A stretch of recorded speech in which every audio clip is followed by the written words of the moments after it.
하나님의 말씀 에베소서 4장 20절에서 24절입니다. 에베소서 4장 20절에서 24절 한 목소리로 합독하시겠습니다. 오직 너희는 그리스도를 그같이 배우지 아니하였느니라. 진리가 예수 안에 있는 것 같이 너희가 참으로 그에게서 듣고 또한 그 안에서 가르침을 받았을진데 너희는 유혹의 욕심을 따라 썩어져 가는 구습을 따르는 옛 사람을 벗어버리고 오직 너희의 심령이 새롭게 되어 하나님을 따라 의와 진리의 거룩함으로 지으심을 받은 새 사람을 입어라. 아멘. 어제는 광복절 75주년 되는 날이었습니다. 코로나19와 역대급 장마 홍수로 신음하는 국민이 잃었던 국권을 다시 되찾는 날을 기념하면서 어쩌면 잠깐이나마 75년 전의 감격, 그 해방의 엄청난 감격, 우리가 그런 때를 생각할 수 있는 그런 날이 바로 광복절이었습니다. 그런데 이런 우리의 광복절이 각종 정치적인 갈등으로 얼룩져 버렸습니다. 일부 보수 진영에서는 대통령과 정부를 비판하는 대규모 집회를 열었습니다. 일부 진보 정치권 일각에서는 친일 행위자의 묘를 국립현충원에서 이장하는 친일파 파묘법을 위한 공청회를 얼마 전에 국회에서 열었습니다. 의사들은 병원 문을 닫고 피켓을 들고 의대 정문에 반대하는 파업 시위를 벌였습니다. 일본군 위안부로 끌려가서 말할 수 없는 수모를 당한 한 할머니는 일본이 진정으로 사죄하기까지는 아직 진정한 해방이 되지 않았다 울부짖었습니다. 저마다 자신의 가치관과 입장에 따라서 다양한 목소리를 내는 이런 우리의 사회의 모습은 우리가 정말 자유민주주의 국가구나 하는 사실을 깨닫는 그런 시간이기도 했습니다마는 한편으로 이 해방과 강복의 기쁨을 함께 나누지 못하고 도리어 그 시간들이 이렇게 갈등과 대립으로 얼룩져 버린 이런 모습이 너무너무 안타깝다 싶습니다. 나의 의견도 중요하지만은 너의 의견도 존중해주는 다양성의 사회 속에 살고 있는데 어느 한 법조인이 오늘 우리 사회가 야만 사회가 되어버렸다라고 말했던 것처럼 힘으로 상대방을 누르려는 이런 우리의 사회는 야만 사회와 다를 바 없는 그런 모습입니다. 안타깝게도 이런 모습 속에 우리 그리스도인들이 일조를 하고 있고 우리 그리스도인들조차 역시 길을 잃고 방황하는, 그래서 이 편 아니면 저 편에 든다라는 이러한 의식을 갖고 살아가는 우리 사회의 모습이 너무너무 안타깝기도 합니다. 그리스도인으로서 우리는 어떤 모습을 가지고 살아가야 할까요? 신앙인으로서 어떤 가치관을 가지고 오늘 이 시대 갈등과 대립이 난무하는 이 시대를 우리가 올바른 판단을 하며 살아갈 수 있을까? 바울 사도는 이방 세계의 복음을 전한 역사상 가장 위대한 선교사였습니다. 그리고 복음을 전하다가 목숨을 잃은 순교자이기도 합니다. 신약 성경 27권 중에서 13권을 바울 사도가 쓴 서신이 포함되어 있을 정도로 가장 위대한 신학자였고 성서학자였습니다. 오늘 우리가 믿는 신앙의 가장 중요한 기둥들이 바울 사도가 썼던 서신서를 통해서 우리 신앙의 기둥을 세우는 것을 볼 수 있습니다. 정말 내가 살아도 주를 위해서 죽어도 주를 위해서 때를 얻든지 못 얻든지 복음을 전했던 그러한 삶을 살아갔던 우리 모두가 존경하고 존중하는 인물이 바울 사도입니다. 여러분, 이런 바울 사도가 어떤 인물이었습니까? 놀랍게도 바울 사도는 십자가 예수 그리스도를 부인했던 인물입니다. 십자가 예수 그리스도를 증언하는 스데반 집사님을 회중들이 돌로 쳐 죽일 때 그 자리에 함께 있었고, 사람들이 그것을 맡아서 보완해 줬던 인물이 바울 사도였습니다. 한마디로 말하면 배신자였습니다. 핍박자였습니다. 박해자였습니다.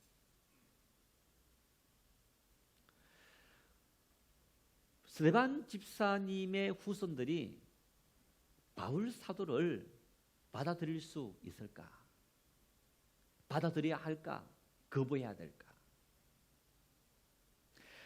우리 부모님에게, 우리 조상에게 돌 던져서 죽인 이 바울 사도를 우리는 어떻게 이해해야 될까? 스데반 집사님의 후손들, 우리 한국 교회, 개신교회 지금까지 130년 역사 속에서 가장 훌륭했던 목사님을 꼽으라면 우리 모두가 이구동성으로 한경직 목사님을 꼽습니다. 고 한경직 목사님께서 종교계의 노벨상이라는 템플턴 상을 수상했습니다. 이 상을 수상하는 자리에서 이분은 나는 일제시대에 신사참배에 동참했던 죄인입니다. 그렇게 자기의 과거의 죄를 고백했습니다. 많은 사람들이 가장 귀한 상을 수상하는 이 자리에서 어떻게 자신의 가장 치욕스러운 부끄러운 일들을 말할 수 있느냐. 그런데 그분은 그런 고백을 했습니다. 우리 개신교회가, 한국교회가 한경직 목사님을 정말 우리 한국교회의 가장 존경스러운 목회자다라고 평가하고 있는데, 과거 우리 교단이 총회에서 일본 경찰들에 의해서 신사참배를 가결하고, 그리고 거기에 참여해도 문제없다라고, 이것은 종교가 아닌 문화적인 행사고 정부 의뢰일 뿐이라고 했던 그 일에 동참했던 이분들에 대해서 우리는 어떻게 이해하고 받아들여야 할까? 그분들의 목사직을 다 없애야 될까? 아니면 용서해야 할까? 우리 사회의 모습을 단적으로 고민하고 있는 겁니다. 주님은 자신을 믿고 따르는 성도들을 잡으려고 대제사장 공문 들고 예루살렘도 아니고 유대 땅도 아니고 다메섹까지 가서 예수 믿는 사람을 잡아 가두려 했던 청년 사울을 부르셨습니다. 이런 목적으로 부르셨습니다. 사도행전 9장 15절 말씀을 함께 읽겠습니다. 이 사람은 내 이름을 이방인과 임금들과 이스라엘 자손들에게 전하기 위한 택한 나의 그릇이다. 자신을 배반하고 자기를 따르는 사람을 핍박하는 이 청년 사울을 예수님께서 반대자의 길을 가고, 그리고 예수 믿는 사람을 핍박하는 그 자리로 가고 있는 이 청년을 불러서 주님은 이방인들에게 복음을 전하기 위한 나의 그릇으로 내가 이 사울을 불렀다. 이렇게 하나님의 종으로 사울을 사용해서 바울 사도로 위대한 삶을 살아가도록 만들었던 것을 볼 수 있습니다. 예수님의 제자 베드로가 예수님에게 질문합니다. 주님, 우리에게 잘못을 저지르려고 찾아온 사람들에게, 만나는 사람들에게 몇 번 용서할까요? 7번 용서할까요? 예수님께서 이렇게 말씀합니다. 7번씩 70번이라도 용서해라. 한 번이 아니고 7번이 아니고 7번에 70번이라도 용서해라. 내가 잘못했습니다. 내가 과거에 이런 죄를 저질렀습니다. 회개하고 사죄하면 용서하고 받아들이라. 이게 그리스도의 정신이었고 예수님의 가르침이었던 것을 볼 수 있습니다. 내가 그리스도인이 되었다, 우리가 믿음의 사람이 되었다라는 것은 우리는 내가 살아왔던 나의 가치관과 그리고 나의 경험을 따라 살려고 하는 존재가 아니고, 우리는 이제부터 갈라디아 2장 20절의 말씀처럼 나는 죽고 그리스도를 믿는 믿음 안에서 새롭게 태어난 인생들인 겁니다. 내 속에 예수님께서 살아 역사하시는 겁니다.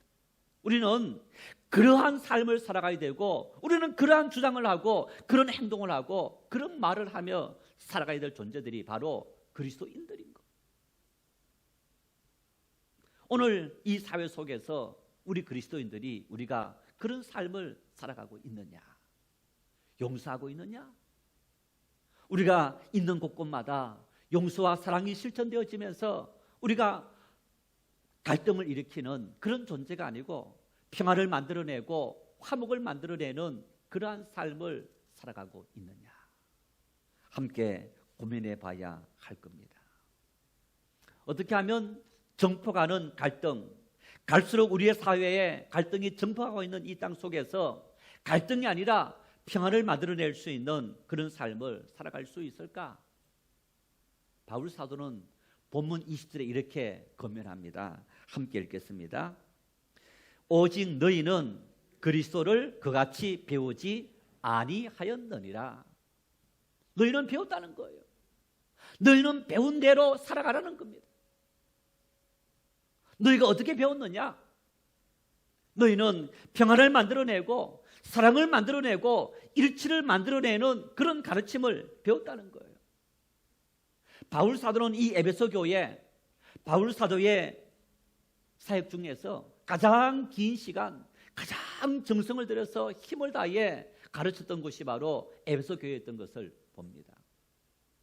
그런데 바울 사도가 떠난 이후에 돌아보았더니 이 성도들이 자신이 가르쳤던 가르침대로 살고 있지 않더라는 얘기입니다. 어떤 의미냐? 우리가 이 에베소서 강의를 통해서 말씀을 들었습니다마는 에베소 교회 안에 대립이 있었습니다. 갈등이 있었습니다. 나는 유대인이야, 너는 헬라인이야, 이방인이야.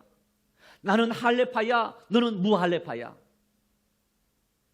이런 교회를 향해서 바울 사도는 성령이 두 분이냐, 하나님이 두 분이냐, 예수님이 두 분이냐, 한 분이지 않느냐.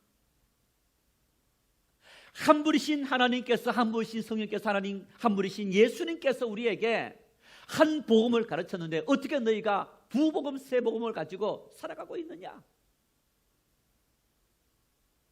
너희들에게 복음을 드렸던 이 복음이 갈등을 일으키고 대립을 일으키고 분쟁 일으키는 이 말씀이었느냐? 다 사랑하고 용서하고 이해할 수 있는 그런 화목케 하고 하나 되는 말씀을 가르치지 않았느냐? 너희가 어떻게 내가 하나님의 진리의 말씀을 가르친 그 가르침의 말씀대로 그하지 못하고 있느냐? 이러한 삶을 사는 성도들을 향해서 성경이 이렇게 말씀합니다. 야고보서 2장 26절 말씀을 함께 읽겠습니다. 영혼 없는 몸이 죽은 것 같이 행함이 없는 믿음은 죽은 것이니라. 말로는, 우리가 말로는, 머리로는, 생각으로는 좋은 믿음의 사람인 것처럼 많은 지식을 알고 있는데 내 행동을 통해서, 내 삶을 통해서, 내 언어를 통해서, 내 글을 통해서 내가 누군가를 비난하고 비판하고 트러블을 만들어낸다면 그것은 오늘 이 말씀에 의하면 죽은 믿음이라는 거예요. 산 믿음이 아니고 살아있는 믿음이 아니고 죽은 믿음같이 살아가는 그런 존재이라는 거예요. 너희가 배운 대로 하나님의 진리의 말씀대로 살아가고 있지 못하다는 겁니다. 이 말씀을 바울 사도는 이렇게 풀어냅니다. 옛 사람을 벗어버리고 새 사람을 입어야 한다. 너희가 하나님을 믿는 그리스도인이 됐다면 옛 사람을 벗어버리라. 그리고 새 사람을 입어라. 옛 사람은 어떤 존재이냐? 본문 22절에 이렇게 말씀합니다. 함께 읽겠습니다. 너희는 유혹의 욕심을 따라 썩어져가는 구습을 따르는 옛사람을 벗어버리라. 새 사람에 대해서 이렇게 말씀합니다. 본문 24절 함께 읽겠습니다. 하나님을 따라 의와 진리의 거룩함으로 지으심을 받은 새 사람을 입어라. 옛사람과 새 사람에 대한 이 출처를 바울 사도는 로마서 5장 6장에 이렇게 설명합니다. 옛사람은 아담으로부터 물려받았다. 새 사람은 예수 그리스도로부터 시작되었다. 이렇게 말씀합니다.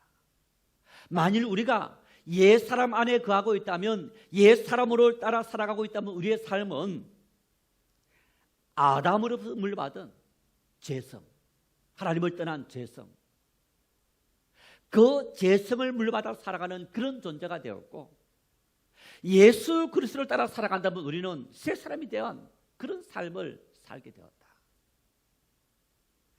바울 사도는 이어서 갈라디아서 5장에 옛사람과 새사람 어떤 삶을 살아가는지 우리에게 보여주고 있습니다. 갈라디아서 5장 19절에서 21절 말씀을 함께 읽겠습니다. 육체의 일은 분명하니 곧 음행과 더러운 것과 호색과 우상 숭배와 주술과 원수 맺는 것과 분쟁과 시기와 분냄과 당 짓는 것과 분열함과 이단과 투기와 술 취함과 방탕함과 또 그와 같은 것들이라. 여러분, 우리가 이 단어들만 분만 읽어보더라도 옛사람, 육체를 따라 살아가는 사람, 아담부터 물려받은 이 인간의 육체의 본능이 어떤 삶을 살아가는지 분명히 보여주고 있습니다. 음욕을 따라서, 정욕을 따라 살아가는 삶의 모습, 한마디로 육체의 쾌락만을 추구하는 이런 모습을 볼 수 있습니다. 뿐만 아닙니다. 옛사람은 모든 관계를 다 산상조각 내버립니다. 갈등과 분냄과 미움과 질투와 어떤 이러한 상황 속에 살아가면서 우리의 좋은 관계를, 아무리 좋은 관계를 맺는 것처럼 보이지만 결국에는 이 모든 관계를 다 깨뜨려버리는 그런 삶을 살도록 만드는 것이 육체의 본능을 따라 살아가는 옛사람의 모습이라고 그렇게 이야기합니다. 이러한 모습을 바울 사도는 구습이라는 구습, 이것은 벗어버려야 될 구습이라는 것, 이런 구습은 썩어져가는 구습이다 이렇게 말씀합니다. 무슨 얘기냐 하면 파괴하고 망치는 것이라는 얘기. 이 구습은 우리의 모든 인생을 파괴하고 망치는 것이기 때문에 우리는 이 모든 것을 벗어버려야 할 겁니다.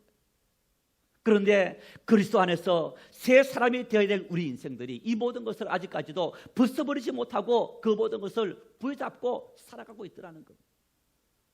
특히 이 썩어져 간다라는 이 헬라말 문법이 현재 분사형입니다. 지금도 계속되고 있다. 무슨 얘기냐? 하나님을 믿는 믿음의 사람이 되었음에도 불구하고 우리는 여전히 그러한 삶을 살아가고 있더라는 얘기입니다. 벗어버리지 못하고 있더라는 얘기입니다. 그 이유 중에 한 가지가 이런 이유가 있습니다. 유혹의 욕심을 따르기 때문이다. 유혹, 마귀가 유혹한다는 것. 예수님을 찾아가서 유혹했고 시험했던 마귀가 오늘 우리를 찾아와서 계속적으로 시험하고 유혹하고 있는 겁니다. 그래서 너희가 깨어서 기도해라. 마귀의 모든 괴계를 이기기 위해서 깨어서 기도해라라고 우리에게 말씀하신 그 이유는 하나님을 믿는 우리조차도 마귀는 끊임없이 찾아와서 우리를 넘어뜨리기 위해서 미혹하고 있다는 얘기입니다. 한순간 우리가 잘못되는 순간, 우리가 하나님 앞에서 온전하지 못한 그 모든 순간들, 악한 마귀는 우리를 찾아와서 시험 들게 하고 무너뜨리는 얘기입니다.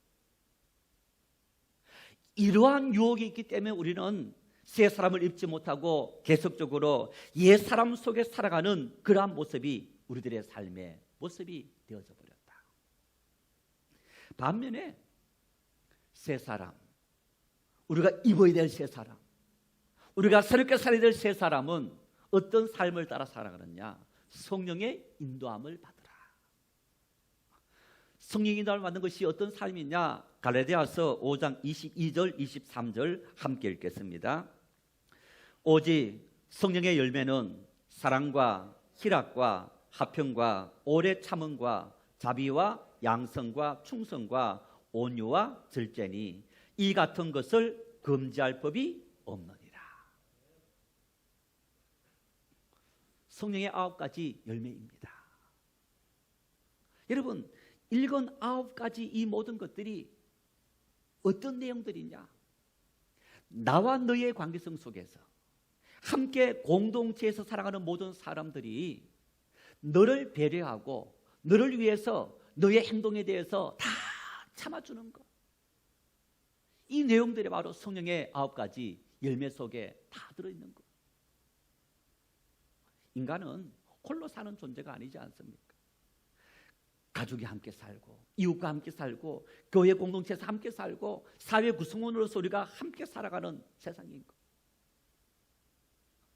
다르기 때문에 가치관이 다르고 말이 다르고 행동이 다릅니다. 생각이 다릅니다.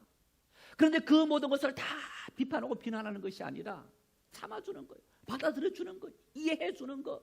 온유한 마음으로. 이것이 바로 성령의 인도하심이라는 거예요. 여러분, 그러면 오늘 하나님의 교회를 의거하고 믿음의 사람을 통치하시는 분이 누구냐? 하나님이신 거. 하나님이 살아계셔서 교회의 머리가 되시고 하나님께서 살아계셔서 교회를 통치하시고 주관하신다. 그 하나님께서 하나님의 교회가 잘못된 방향으로 가는 것을 내버려 두시느냐? 우리가 그런 하나님을 믿고 하나님 앞에 하나님의 모든 교회와 우리의 모든 삶을 그리고 상대방의 모든 악행에 대해서도 다 맡길 수 있는 믿음이 하나님의 성령의 인도함을 따라 살아가는 그리스도인의 삶의 모습이라는 거예요. 우리는 이러한 성령의 인도하심을 강력히 따라 살아갈 수 있는 그러한 믿음의 사람이 될 수 있어야 하는 겁니다. 그래서 세 사람이 있고 나타나야 될 성령의 열매, 어떤 거냐? 갈등과 분쟁이 아니라 평화와 행복입니다. 너를 헛들고 미워하는 이기심이 아니라 나보다 너를 먼저 배려하고 양보하는 이타주의적인 정신인 겁니다. 뿐만 아닙니다. 육체의 본능이 아니라 이성을 따라 하나님의 말씀을 실천하는 그런 삶을 살아가야 하는 것. 한마디로 말하면 우리가 옛 사람을 벗어버리고 믿음의 사람이 되었다는 것은 불신앙을 버리고 믿음으로 산다. 불의를 버리고 의롭게 산다. 악을 버리고 선을 행한다. 욕심을 버리고 양보한다. 더불어 살아간다. 한마디로 말하면 착하게 사는 것. 그리스도인은 착해야 됩니다. 악하지 말고 착해야 됩니다. 사랑을 실천할 수 있는 그러한 삶이 내가 그리스도인이 되었을 때 우리의 삶에 구체적으로 나타나야 되는 겁니다. 그것이 바로 새 사람이 된 우리들의 삶의 모습입니다. 문제는 계속 밭 비유를 하고 있습니다마는 밭에 있는 잡초는 심지 않아도 가꾸지 않아도 잘 자랍니다. 엄청나게 올라옵니다. 옛 사람은 우리 삶에서 우리 마음에서 잡초와 같습니다. 우리가 심지 않습니다. 가꾸지 않습니다. 그래도 수많은 갈등과 다툼과 분쟁, 살인, 미움, 음행 이 모든 것들이 저절로 올라오는 거예요. 짐승의 본능처럼 우리에게 깊이 뿌리 박혀 있고 이미 타고 태어날 때부터 이 모든 것을 타고 태어났기 때문에 가꾸지 않고 심지 않아도 올라오는 겁니다. 그러나 새 사람은 심어야 됩니다. 알곡처럼 가꿔야 됩니다. 잘 돌봐야 됩니다. 그래야만 이것이 잘 꽃펴지면서 우리의 삶을 영화롭게 하는 것을 볼 수 있는데 어떻게 하면 옛 사람을 버리고 새 사람으로 살아갈 수 있을까? 23절 말씀 함께 읽겠습니다. 오직 너희의 심령이 새롭게 되어. 심령이 새롭게 되라 말씀합니다. 하나님 말씀 이해했다? 안 됩니다. 하나님 말씀 안다? 안 됩니다. 내 마음, 내 생각과 내 말과 내 행동의 근원인 이 마음에서부터 심령이 새롭게 변화되어질 때 우리의 삶은 변화될 수 있는 것. 우리가 하나님의 은혜를 받았습니다. 아니면 어떤 영향을 받았습니다. 내가 지금부터 이렇게 살아야지 작심삼일이 됩니다. 왜 그런 겁니까? 심령의 변화가 제대로 일어나지 않았기 때문에. 바울 사도는 너희가 옛 사람을 벗어버리고 새 사람이 되기 위해서는 심령이 변화되어야만 너희가 그러한 삶을 살아갈 수 있다라는 얘기입니다. 보십시오. 심령이 굳세지 못하고 변화되지 못하는 사람들은 환경에 따라서 이리저리 요동합니다. 이 편이 되었다가 저 편이 되었다가 눈치를 봅니다. 그러나 심령이 굳은 사람, 의지가 굳은 사람은 눈치 오지 않습니다. 그 길이 진리다 하면 그 길을 향해서 어떤 비난을 무릅쓰고도 걸어갈 수 있는 용기가 있게 되는 것. 하나님은 우리 육신을 만들 때 육신은 흙을 빚어서 만들었습니다. 그리고 이 육신은 땅에서 나는 곡식 각종 모든 이 소산물을 먹고 자라도록 만들었습니다. 흙으로 사람을 빚어 만드시고 코에 하나님께서 생기를 불어넣으시니 생명이 되었더라 라고 말씀하신 이 생명, 우리의 심령은 하나님의 말씀을 받아야 됩니다. 선악과 먹지 말아라. 에덴 동산을 다스리고 관리해라. 그 하나님의 말씀을 먹고 살아가야 될 존재가 우리의 심령인 거예요. 하나님께서 생기를 불어넣어서 만드셨기 때문에. 왜 우리의 삶이 새 사람이 되지 못하고 새롭게 되지 못하고 구습을 쫓고 있는 옛 사람 속에 머물러 있느냐? 내 심령이 하나님 말씀을 받지 않기 때문에, 내 심령으로 하나님 말씀을 제대로 받아들이고 아멘하고 그 말씀을 따라 살아가려고 할 때 저절로 우리의 삶은 그렇게 변화되어져 가는 거예요. 그래서 어떤 분이 그런 말을 합니다. 하나님 말씀을 받을 때 우리가 아멘할 때 30cm만 아래로 내리라고, 머리로 이해한 하나님의 말씀을 가슴으로 받아들이라는 거예요. 하나님 말씀을 가슴으로 받아들일 때, 우리 가슴이 뜨거워질 때, 그때 비로소 우리의 모든 삶이 변화될 수 있기 때문에 우리는 하나님 말씀을 우리의 가슴으로 받아들일 수 있어야 하는 겁니다. 본문 21절을 보면요, 이렇게 말씀합니다. 진리가 예수 안에 있다. 여러분, 진리가 뭡니까? 우리 살아가는 이 삶의 현상들, 사실들, 그 모든 현상과 사실들에 무엇이 진리이냐, 무엇이 옳은 거냐, 이걸 판단하는 기준이 진리인 거예요. 진리라는 얘기는 항상 보편적으로, 불변적으로 어떤 살아가는 모든 사건에 대해서 올바른 판단을 내릴 수 있는 잣대가 진리인 거예요. 그런데 이 말씀 속에 진리가 예수 안에 있다, 이렇게 말씀합니다. 인생을 살아가면서 가장 모든 인생의 사건, 그리고 수많은 일들 속에 정말 가장 올바로 판단할 수 있고 옳은 길을 갈 수 있는 그 길이 바로 믿음 안에 있다는 것. 예수님께서 세상 많은 사람들은 넓은 길을 찾는데 그 넓은 길은 멸망의 길이다. 그러나 믿음의 삶이 좁은 길인 것처럼 보이지만 그 좁은 길은 생명의 길이다 라고 말씀합니다. 생명의 길이 비록 우리의 눈에는 좁게 보인다 할지라도 여러분, 그 길을 걸어갔을 때 우리의 삶을 새롭게 만들고 우리의 모든 삶 속에서 하나님의 은혜가 넘칠 수 있는 그러한 삶을 살아갈 수 있게 되더라. 그래서 예수님은 우리에게 이렇게 말씀합니다.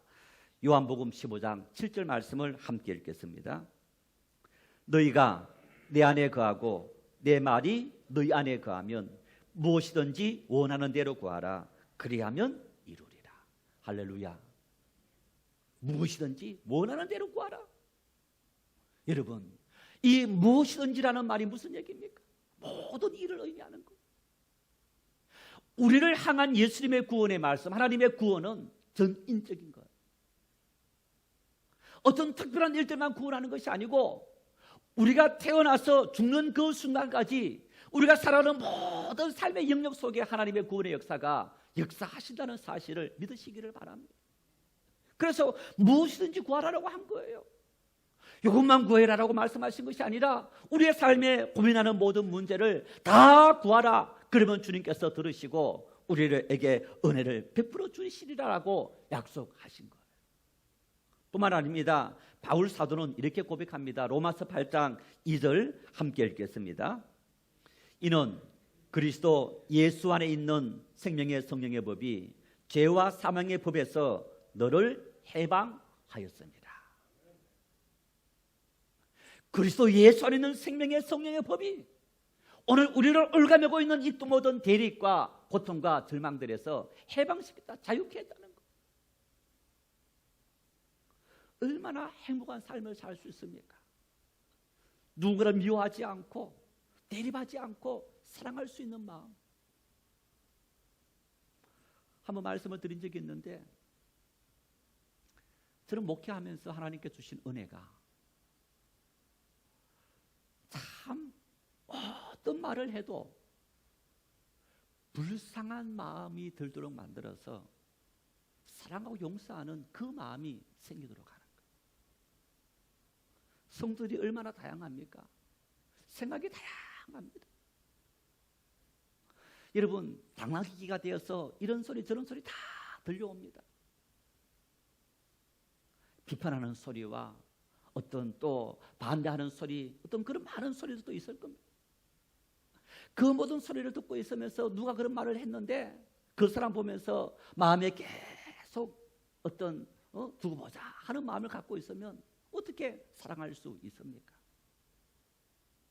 하나님은 인간의 약함을 이해할 수 있는 그런 긍휼의 마음을 은혜를 주시고, 그래서 목회하도록 인도하시고,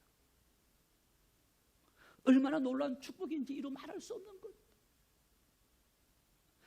그래서 예수 안에 있는 생명의 성령의 법이 우리의 모든 삶을 인도해서 오늘 우리를 올가매고 있는 모든 사망의 법에서 옛 사람에서 구습에서 우리를 해방시켰다.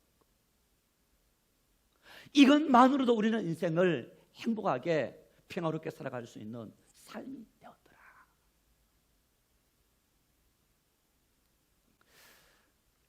지난번에는 이 하나님 말씀이 맞았는데 왜 지금 안 맞지? 10년 전에는 맞았는데, 1년 전에는 맞았는데 왜 지금은 안 맞지? 환경이 달라졌기 때문에. 같은 사건인 것처럼 보여지지만은 같은 사건이 아닙니다. 왜? 사람도 다르고 시도도 달라졌고 여러 가지 여건들이 달라졌기 때문에. 하나님의 말씀은 진리인데 어떤 경우에도 올바른 길을 제시하고 있는데, 이 하나님 말씀을 내가 예를 들어서 10년 전에 정말 너무너무 감격적인 은혜를 받았습니다. 기쁩니다. 그런데 이 말씀을요 내가 받을 때 진리는 이미 내 가치관이라는 내 경험이라는 옷을 입고 있는 거예요. 그래서 10년 전에 내 경험이 진리가 되어서 내가 꽉 붙잡고 있는데 10년 지나서 같은 사건 맞이했지만은 달라요. 왜? 다른 환경이 있기 때문에 새로운 옷을 입어야 되는 거예요. 목회자가 설교하는 것은 2000년 전 이 본문의 말씀을 오늘 이 시대 옷을 입혀내는 거예요.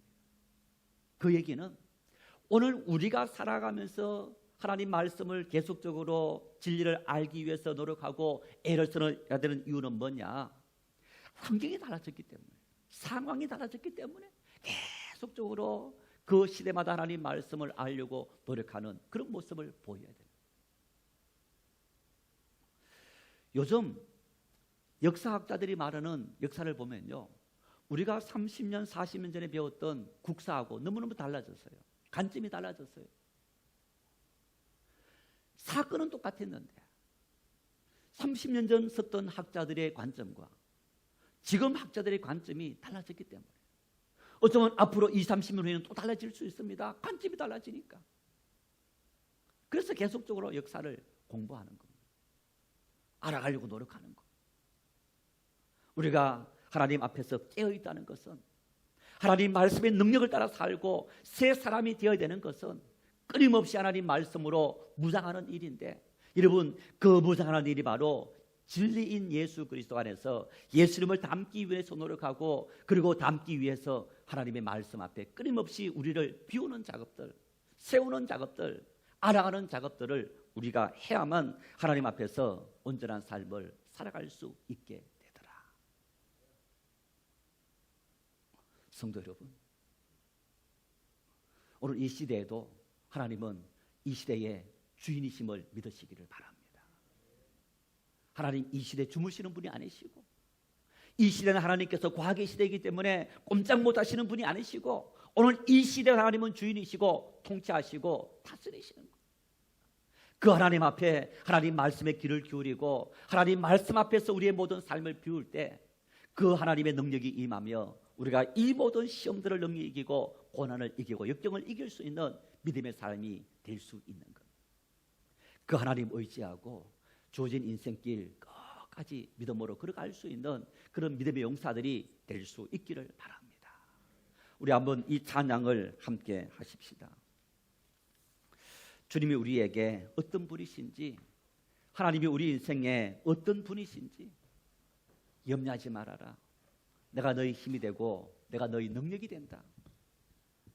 용기를 가지고 담대하게 걸어가라. 우리에게 말씀합니다.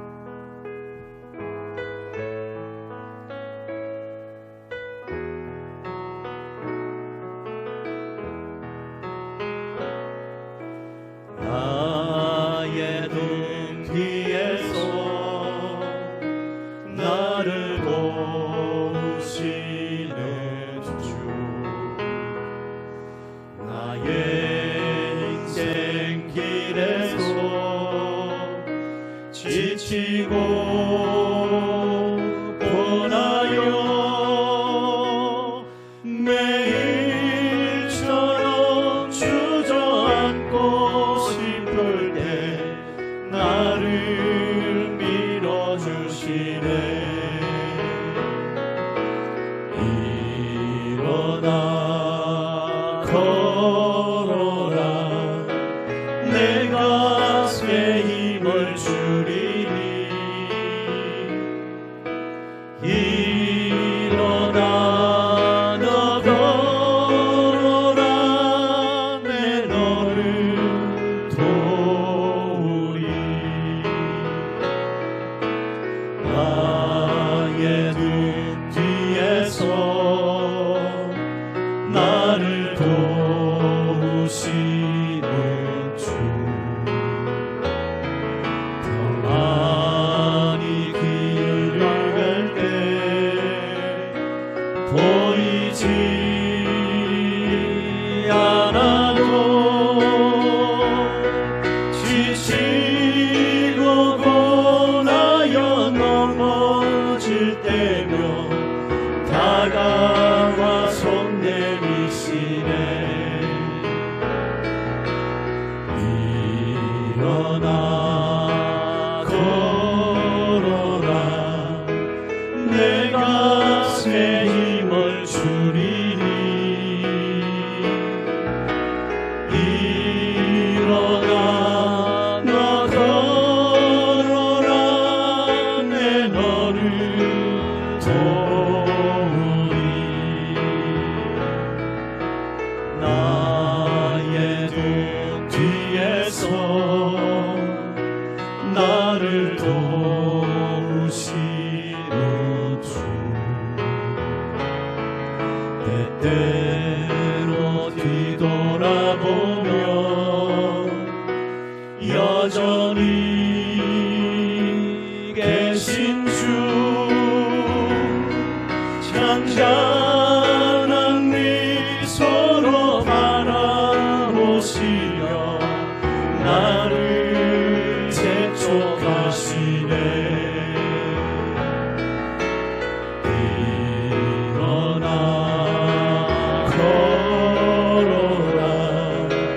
내가 새 힘을 주리니.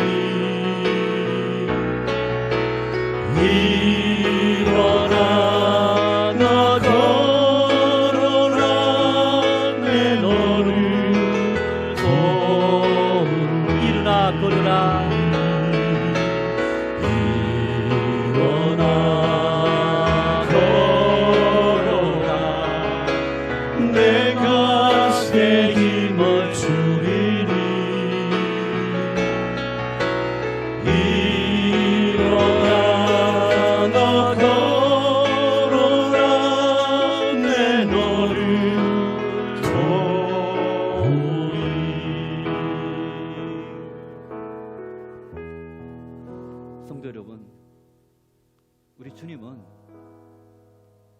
자신의 생명까지 우리를 위해서 다 주셨습니다.